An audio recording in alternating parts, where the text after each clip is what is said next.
The bridge of the alien warship Jarun was a cathedral of steel and light. Every surface gleamed and panels of colored lights pulsed rhythmically. Outside the viewport, the stars streaked past and the swirling clouds of the tempest belt made the ship feel suspended in a storm of space debris. Commander Vera sat in the captain's chair, her hands resting lightly on the armrests, her eyes scanning the room like a predator sizing up its prey. Bound in the center of the bridge was a human, Jonah Hale. His arms were held by energy cuffs that glowed faintly blue, and his helmet hummed softly, keeping him alive in the alien atmosphere. Jonah's own ship had been badly damaged in the belt, and he had been rescued or captured, depending on who told the story. Vera leaned forward, her tall, angular figure casting a shadow across the observation slab. Her voice was sharp, commanding. "Remove your helmet, human, or I will kill you." The words were cold and final, meant to break him immediately. Jonah's hands twitched but did not shake. He had faced danger before, and he had learned that panic rarely helped anyone. Instead, he looked up at Vera and smiled faintly, a tiny gesture, barely noticeable, but enough to signal that he was calm. "Do it now." Vera snapped, her voice slicing through the low hum of the ship's machinery. Jonah slowly placed his hands on the helmet's rim. It was smooth, alien, and airtight, designed to keep his fragile human lungs safe. He slid the seal open and lifted the dome off his head. For a moment, the room held its breath. Vera froze. She had expected a terrified scream, a frantic struggle, maybe even a desperate plea for mercy. Instead, Jonah just breathed normally. His dark hair fell around his face, damp from the long journey, and his eyes, calm and steady, met hers directly. It was a simple human face, nothing remarkable in shape or color. But to Vera it was extraordinary. She had never seen a species display such calm in the face of absolute threat. Her officers whispered among themselves, unsure how to interpret it. You moved willingly," Vera said, her voice unsteady now. "You could have refused." Jonah placed his hands flat on his chest, the small data core he had retrieved from the belt resting there. "You asked me to show you," he said in the common trade language, clear and slow. "I show, you watch." The bridge felt unusually quiet. The alien crew were trained to obey, to dominate, to break weaker species into submission. But Jonah had done neither. He had obeyed in a way that seemed fearless yet respectful. Vera felt something unfamiliar stir inside her, curiosity. "Search him," Vera finally barked, trying to regain control. "See if he hides anything dangerous." Technicians swarmed, energy scanners tracing over Jonah's body. They found nothing. No weapons, no explosives, no tricks. Only a human heart beating fast and steady, and the data core that seemed to hum with faint energy. Vera stepped closer. Something about the human's calm presence unsettled her. She noticed a small scar above his right eyebrow, faded with age. He had survived dangers before, and now he faced her without flinching. "What is this data core you carry?" she asked. Jonah's fingers lightly touched the small device. "We found a signal in the tempest belt," he explained. "An old station. It had no life, but it had voices, a language of light and math. The core carries what I found there." Vera raised an eyebrow. "You brought relics into the belt?" "Dangerous relics could change minds." Jonah shook his head. "I brought it to share, to learn, to understand." Vera frowned. Sharing, learning, these were not the actions of a weak human, but of someone who dared to take risks for knowledge. Something about that made her pause. Her species measured power by control, fear, and obedience. Jonah measured it by courage and curiosity. "You trust too easily," Vera said, her voice cold again, trying to mask the stir of admiration she could not hide. "My trust is careful," Jonah replied. "I take risks only when the reward is to help more than myself." The alien officers were unsettled. They had never encountered a species that could calmly defy expectation without being disrespectful. Jonah's calm was a weapon, a mirror and a puzzle all at once. Vera ordered the data core isolated. Technicians began mapping its signals. As Jonah rested his hands lightly on the device, it pulsed softly, as if responding to him. The lights on the core seemed to rearrange into patterns when his fingers hovered over them. The alien computers hummed, trying to decipher the strange geometric language. "Can it be trusted?"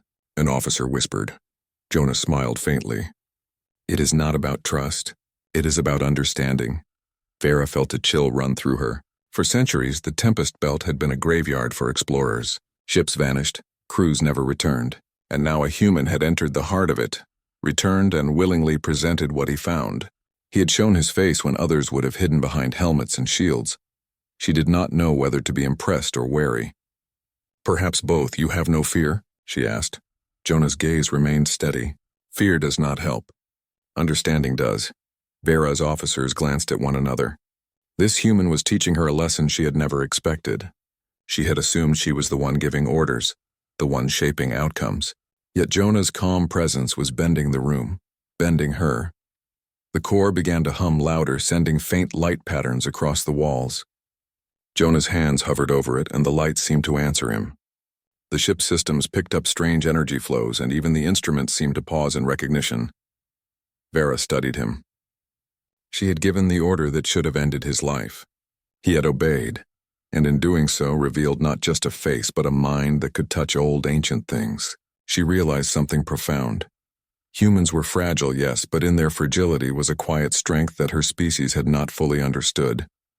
Her chest tightened. She was the commander of the Jarun, yet she felt powerless in a new way.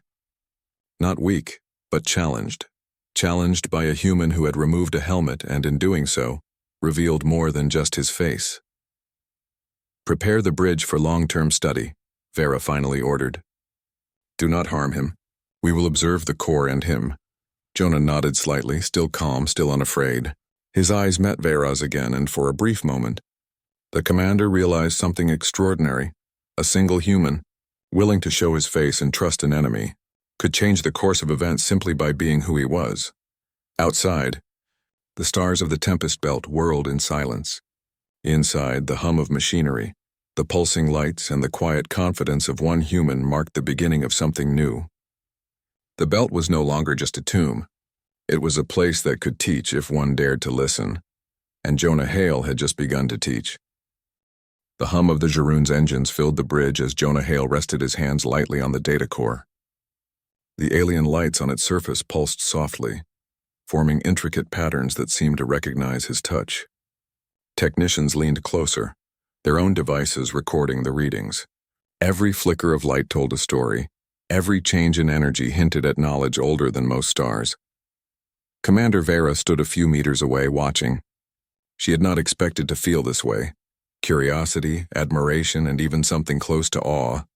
Jonah had removed his helmet at her command, risking his life. That single act had changed the balance on her bridge.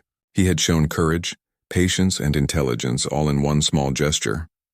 "You are calm, human," Vera said, trying to regain her authority. "Even here in my ship under my control." Jonah smiled faintly. "Calm is useful," he replied. "It lets you see what others miss. Fear clouds judgment." Vera frowned, unsure whether to be impressed or irritated. Humans were unpredictable. They had survived in conditions no other species could endure. They had colonized worlds, adapted to strange environments, and somehow, they had survived their own mistakes. And Jonah, by simply showing his face, reminded her of that resilience. A soft ping interrupted the silence. Vera's console lit up, signaling an incoming ship from the distant Tempest Belt. A human corvette, battered but functional, approached cautiously. Jonah's eyes brightened. "They came for me," he said. "They never gave up," Vera's officers whispered among themselves. To let a foreign ship dock was risky. The human crew could be armed, their intentions unknown. But Vera's intuition, sharpened by decades of command, told her there was more to these humans than brute force. She decided to take the calculated risk. "Prepare the docking bay," she ordered. "Open a secure corridor. No weapons unless provoked." Jonah's crew entered the Jarun cautiously. Their captain, a tall man with braided hair and a worn uniform, stepped onto the bridge. He did not bow or kneel, but his presence was calm and deliberate. "We came for him," the captain said. "We wish to retrieve the core." Jonah stepped forward. "We will trade knowledge," he said. "But we ask for help understanding it. Alone we cannot decode everything." Vera studied them both. The humans did not act out of fear. They did not demand or threaten. They offered cooperation. It was a style of strategy her species had rarely seen, a combination of honesty, courage, and patience. She considered the ancient relic they had brought. It was not a weapon, yet it held power. It responded to human touch, revealing secrets and patterns. She realized she could gain more by trusting than by seizing it. "Very well," Vera said at last. "You may collaborate, but the core remains under my observation. Any attempt to misuse it will be met with force." Jonah nodded. "Agreed." For days, the humans and the Jarun crew worked together. Jonah guided technicians in understanding the signals. He explained the patterns of the core, the way it connected light and sound to mathematical sequences. The crew was amazed. The core hummed and pulsed in response, forming bridges of energy between its circuits and Jonah's hands. Vera observed silently, noting how humans approached knowledge. They asked questions, experimented, and trusted their senses. Unlike her species, they did not rely solely on hierarchy or threats. Their intelligence was flexible, adaptable, and surprisingly patient. One evening, as the Jarun drifted near a cluster of asteroids in the belt, Jonah spoke quietly to Vera. "I know why you froze when I removed my helmet," he said. "It wasn't just surprise. You saw someone willing to risk themselves without fear. Someone who chose trust over obedience. It unsettled you." Vera did not reply immediately. She looked at the blinking lights of the core and realized he was right. His simple human courage had challenged her understanding of power. It was not the same as control or domination. It was something else, something she had not known she lacked. The core pulsed suddenly, brighter and faster. Light danced across the bridge, forming shapes in the air. Jonah reached out and the patterns shifted as if responding to him. The humans and aliens watched in awe. The core was not just a machine. It was a repository of knowledge waiting for the right touch, the right mind. Vera stepped closer. "What is it showing you?" she asked. Jonah studied the patterns, his fingers hovering over the light. Coordinates, energy flows, ancient designs, things that could change travel across the belt. The core can teach, but only if we work together. Vera nodded slowly. She had a choice: seize the core and control its power, or collaborate and learn. For the first time, she chose the latter.